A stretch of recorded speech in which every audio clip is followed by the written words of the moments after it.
ಬೆಂಗಳೂರಿನಲ್ಲಿ ಮಳೆ ತಂದಂತಹ ಅವಾಂತರವನ್ನು ನೋಡಿದ್ವಿ. ಇನ್ನು ರಾಜ್ಯದ ಹಲವು ಕಡೆಗಳಲ್ಲೂ ಕೂಡ ವರುಣನ ಅಬ್ಬರ ಮುಂದುವರೆದಿದೆ. ಕೊಪ್ಪಳದಲ್ಲಿ ಭಾರೀ ಮಳೆಗೆ ಜಲಾಶಯ ತುಂಬಿ ಹರಿದಿರುವಂತಹದ್ದು, ಹಳ್ಳ ದಾಟಲಾಗದೆ ಜನರು ಪರದಾಡುವಂತಹ ಪ್ರಸಂಗ ನಿರ್ಮಾಣವಾಗಿತ್ತು. ಕುಷ್ಟಗಿ ತಾಲೂಕಿನ ತಾವರೆಗೇರಾ ಸಮೀಪದ ಜಮಲಾಪುರ ಹಳ್ಳ ತುಂಬಿ ತುಳುಕ್ತಾ ಇದೆ.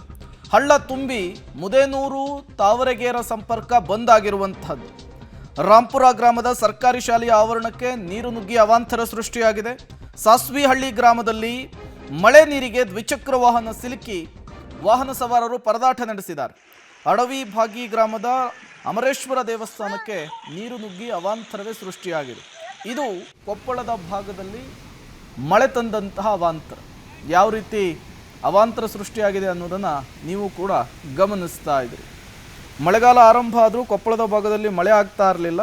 ಸಹಜವಾಗಿಯೇ ಇದು ರೈತರಿಗೆ ಒಂದು ರೀತಿ ಆತಂಕಕ್ಕೂ ಕಾರಣವಾಗ್ತಾ ಇತ್ತು. ಈಗ ಅಲ್ಲಿ ಮಳೆ ಆಗ್ತಾ ಇರೋದು ರೈತರ ಮಂದಹಾಸಕ್ಕೂ ಕೂಡ ಕಾರಣವಾಗಿದೆ. ಮತ್ತೊಂದು ಕಡೆ ಎಡಬಿಡದೆ ಸುರಿದಂತಹ ಮಳೆ ಸಾಲು ಸಾಲು ಅವಾಂತರವನ್ನು ಕೂಡ ಸೃಷ್ಟಿ ಮಾಡಿದೆ.